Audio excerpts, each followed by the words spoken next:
Hello friends, स्वागत है आपका आपके अपने लीगल चैनल में। मैं हूं एडवोकेट सनी शर्मा और दोस्तों आज की इस वीडियो में मैं आपको बताने वाला हूं कि आप में से बहुत सारे लोग ऐसे होते हैं जो कहते हैं सर मेरी जब शादी हुई थी तो मेरी पत्नी ठीक थी, ऐसा कोई प्रॉब्लम हमारे बीच में नहीं थी। ठीक है, छोटी मोटी नोकझोंक रहती थी लेकिन सब कुछ फिर भी बहुत ही स्मूथली चलता था, कोई ऐसी प्रॉब्लम नहीं थी और हम लोग मिलजुल के रहते थे। 2 साल तक या 1 साल तक सब कुछ ठीक रहा। उसके बाद वो अपने मायके चली गई, वहां 2 महीने रही और उसके बाद उसका एटीट्यूड ही पूरी तरह से चेंज हो गया। अब वो जो बोलती है वो उसके मायके वालों की जुबान होती है, उसकी जुबान होती नहीं। अब तो मेरी एक भी बात सुनने के लिए रेडी नहीं है। तो वो लोगों ने उनको भड़का दिया, यानी माता ने भड़का दिया, पिता ने भड़का दिया, भाई ने भड़का दिया, बहन ने भड़का दिया और अब वो बिल्कुल ऐसे हो गई है कि उसे मेरी कोई चिंता नहीं है। मेरी तो छोड़िए, उसको बच्चे की भी चिंता नहीं है। वैसे में सर मैं क्या करूं, मैं तो फंस गया। अब वो मुझे झूठे केस करने की धमकी देती है। अब वो मुझे ये धमकी देती है कि मैं बच्चे के साथ अपनी जान दे दूंगी और तेरे को और तेरे पूरे परिवार को इसमें फंसा दूंगी। अब मैं क्या करूं?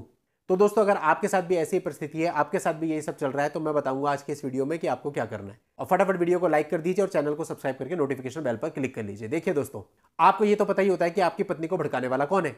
उसके माता हैं, उसके पिता हैं, उसके भाई हैं, उसके बहन है या कोई और रिलेटिव है। ये बात आपको पता होती है क्योंकि जो बंदा इस तरह से इन्वॉल्व होता है, जो बंदा इस प्रकार के काम करता है, उसका इन्वॉल्वमेंट इन सब चीजों में ज्यादा रहता है। वो ज्यादा आपको प्रेशराइज करने की कोशिश करता है और आपको बहुत अच्छे से पता है। मेरा खुद का ये एक्सपीरियंस है कि मैंने देखा है, जब मैं लड़कों से पूछता हूं कि आप ये बताइए कि आपके हिसाब से आपकी पत्नी के परिवार में सबसे ज्यादा किसका हाथ है इन सब चीजों में, किसकी भूमिका है, तो कोई बोलता है उसकी मम्मी की, कोई बोलता है उसके पापा की, कोई बोलता है उसके भाई की, कोई बोलता है उसकी बहन की। यानी कि कुल मिलाकर के आपको बहुत अच्छे से पता है कि आपकी वाइफ का दिमाग स्पॉइल करने वाला कौन है। वैसे तो वो एडल्ट है, दिमाग स्पॉइल होने नहीं चाहिए, अपना दिमाग होना चाहिए कि मुझे क्या मिलेगा। एक उदाहरण मैं आपको बताता हूं। हमारी एक केस में एक लड़की ने फॉल्स केसेज किए, सारे फॉल्स केसेज कर दिए। अब सारे फॉल्स केसेज करने के बाद किस दम पे किए कि मेरे पिताजी हैं, मेरे पिताजी सरकारी नौकरी में, और पिताजी भी सीना ठोक के कहता है मैं बैठा हूं ना, तो पीछे से लड़की को सपोर्ट मिलता है कि ठीक है मैं भी ये सारी चीजें करती हूँ।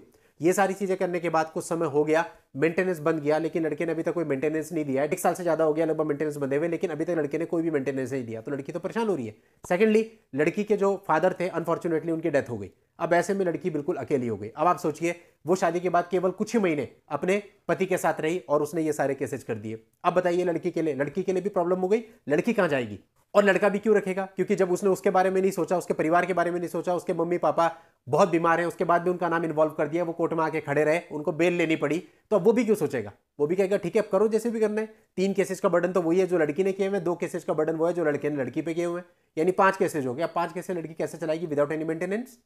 उसके अलावा आप रिकवरी भी डाल रही है, रिकवरी का भी तो पैसा वकील साहब को जा रहा होगा। तो कहने का मतलब इतना सारा बर्डन लड़की के ऊपर आ गया। और अब जब फादर नहीं रहे तो सपोर्ट कौन करेगा? यही चीज मैं अपने कई वीडियो में बताता रहा हूं पहले भी कि भाई ऐसा है, माँ बाप एक समय सीमा तक ही साथ दे सकते हैं। आपकी शादी इसलिए की जाती है ताकि आप अपनी गृहस्थी बसाएं और आप आगे बढ़े। अगर आप ये सोचते हैं आज मेरे माँ बाप बैठे हैं, तो माँ बाप देखिए हर किसी के एक समय सीमा तक ही साथ रहते हैं, उसके बाद भाई बहन वगैरह कोई भी साथ नहीं देता है।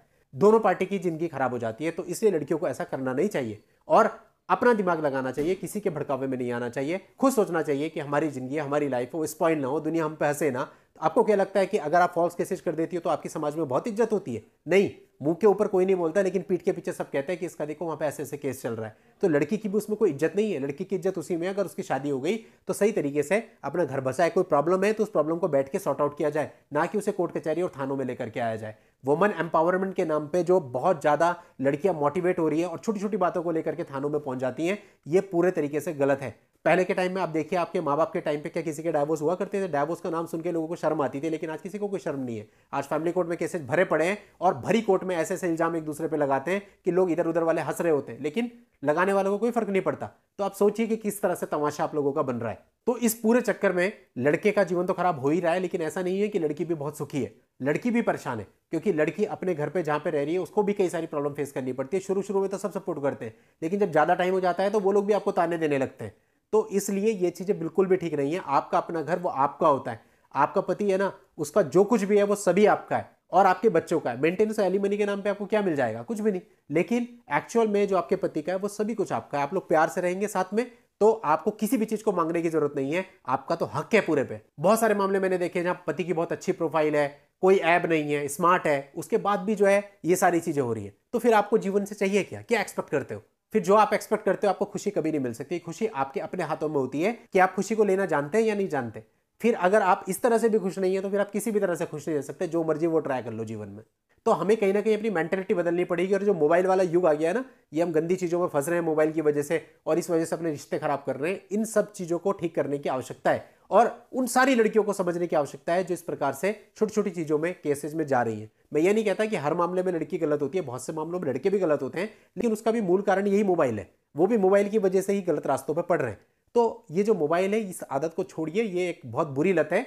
आप मोबाइल का यूज केवल तब कीजिए जब आपको इसका उपयोग करना हो, अदरवाइज ये सारी सोशल मीडिया और ये सब भ्रम है जीवन का, और ये आपका जीवन दोनों का ही खराब कर देता है पूरे तरीके से। आज के समय पे लड़के हो या लड़कियां, दोनों को क्या चाहिए, मोबाइल के अंदर बैठ करके लगे रहते हैं। अब जाहिर सी बात है, लड़की की शादी हुई तो परिवार वाले भी क्या एक्सपेक्ट करेंगे उससे कि भाई अब लड़की आई है, अब लड़की बहू आई है, माँ बाप बूढ़े हो गए हैं, खाना बना के खिलाए, प्यार दे, घर का काम करे। बल्कि अभी हाल ही में एक जजमेंट भी आया जहां पे लड़की ने इसको लेकर के केस दायर कर दिया कि मुझसे घर का काम करवाते हैं। तो वहां पे हाईकोर्ट ने कहा घर का काम करना तुम्हारी जिम्मेदारी है, इतनी भी जिम्मेदारी अगर आप नहीं निभाओगी तो रिश्ता कैसे चलेगा।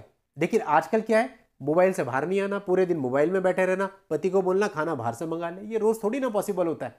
किस तरह से काम चलेगा घर का, ना बच्चों की परवाह, ना पति की परवाह, ना सास ससुर की परवाह, ना कोई रिस्पॉन्सिबिलिटी, केवल मोबाइल। और बहुत हद तक हस्बैंड का भी ऐसा ही है, सिर्फ मोबाइल। तो अगर आप ऐसे ही करेंगे, एक दूसरे को टाइम ही नहीं देंगे, परिवार की जिम्मेदारियां ही नहीं उठाएंगे, दोनों की बात कर रहा हूं यहां पे मैं, तो फिर कैसे आप लोग रिश्ता चला लेंगे अपना, संभव ही नहीं है।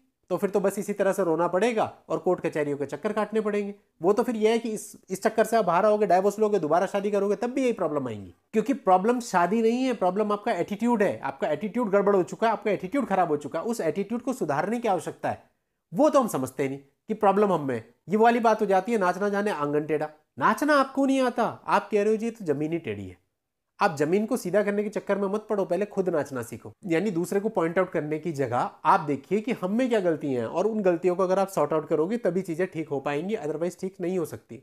और जैसे मैंने इस वीडियो की शुरुआत की थी कि पति कहता है कि भाई मेरी पत्नी बिल्कुल ठीक थी, उसे कुछ लोग भड़काते थे। तो वो जो कुछ लोग भड़काने वाले होते हैं ना, अगर पत्नी आपके ऊपर फॉल्स केस कर रही है तो आप अगर केस करोगे तो इन भड़काने वालों पर भी केस करो। इसके लिए मैंने एक वीडियो बनाया था काफी पहले, लगभग मेरे हिसाब से 1-1.5 साल पहले, अबैटमेंट का। उस वीडियो को आपने काफी पसंद किया था।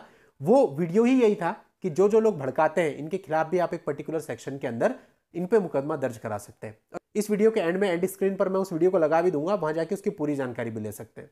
तो इन भड़काने वालों को ठीक करना है, और कहीं ना कहीं जो इनके भड़कावे में आ रहा है उसकी मेंटेलिटी को भी ठीक करना है, चाहे फिर वो पति हो चाहे फिर वो पत्नी हो। कई बार पति के साथ भी ऐसा होता है कि पति की माँ उसके कान में कुछ भड़काती है, या पति के पिताजी या कोई और भड़काते हैं, और वो अपने माँ बाप के कहने पे चल के लड़की के साथ मिसबिहेव करता है। तो वहां पे उसको भी समझना चाहिए, उस पर भी सेम बात लागू होती है। तो चलिए दोस्तों, उम्मीद करता हूं कि आपको मेरी बातों से कुछ चीज़ें समझ में आई होंगी और आप अपनी ज़िंदगी को खूबसूरत बनाने की कोशिश करेंगे। चलिए दोस्तों, आज की इस वीडियो में इतना ही। नेक्स्ट वीडियो में नई जानकारी के साथ मैं आपसे फिर मिलता हूं। तब तक के लिए goodbye and thank you for watching. Take care.